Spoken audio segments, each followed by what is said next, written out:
지금 서울중앙지법에서는요, 지난 대선 과정에서 거짓 발언을 해서 선거법을 위반했다, 이런 혐의로 기소된 민주당 이재명 대표의 1심 결심 공판이 진행되고 있습니다. 이 대표가 7개 사건, 11개 혐의로 받고 있는 4개의 재판 가운데서 가장 진행 속도가 빠른 그런 재판인데요. 이 결과가 향후 이 대표의 사법 리스크에 분수령이 될 수도 있다, 이런 전망이 나오는 상황에서 오늘 법원에는요, 그동안 잘 나타나지 않았던 민주당 의원들이 또 다수 모습을 보였습니다. 네, 말씀하신 것처럼 이 대표의 여러 재판 중에 가장 먼저 결론이 날 것으로 보이는 이 공직선거법 위반 혐의에 대한 결심 공판이 1심 결심 공판이 오늘 오전 10시 30분부터 서울중앙지법에서 진행이 됐습니다. 이 재판에 앞서 법원 앞에는요, 박찬대 원내대표를 비롯해서 김병주 최고위원, 전현희 최고위원 등 민주당 의원들이 미리 대기해서 이 대표를 맞이했습니다.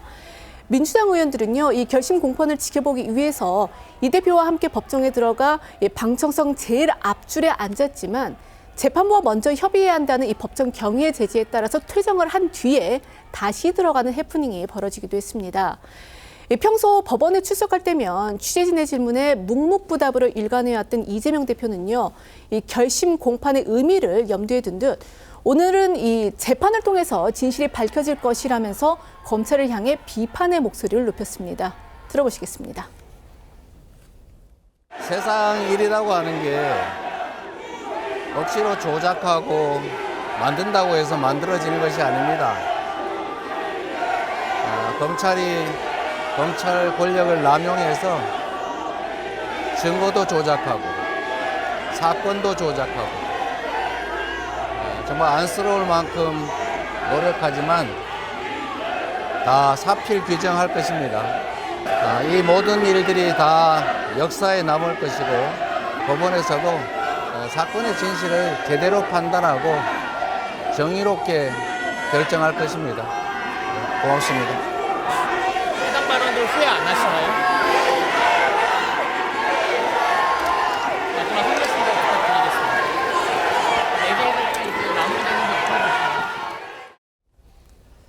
검찰은 지난 대선 과정에서 이재명 당시 후보가 이 고인이 된 김문기 성남도시개발공사처장을 성남시장 재직 때 몰랐다, 이렇게 한 것. 그리고 경기도 국정감사, 이건 이제 경기도지사 시절의 얘기죠. 경기도 국정감사에서 백현동 용도 변경과 관련해서 국토부에 강요가 있었다, 이런 취지로 말한 게 거짓 발언이다, 이렇게 판단하면서 지금 기소를 했습니다. 하지만 이재명 대표 재판 과정에서 이 부분 다 부인해왔죠.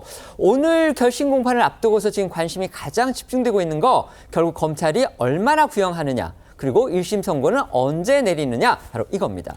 일단 오전 재판에서 지난 기일에 끝내지 못했던 이 대표에 대한 피고인 신문이 진행되면서 아직까지는 본격적인 결심 공판 절차가 진행되지 못한 상태입니다. 피고인 신문이 마무리되면 오후 재판에서 검찰이 먼저 형량을 밝히고 이 대표 측이 최후 진술을 한 뒤 1심 선고 일자도 나올 예정입니다. 통상 구형부터 선고까지 약 한 달 정도가 걸리는 만큼 이르면 다음 달이 될 가능성이 큰데요. 공직선거법은 100만 원 이상 벌금형이 나오면 의원직이 상실되기 때문에 검찰이 이 대표에 대해 어느 정도 형량을 구형할지도 관심입니다.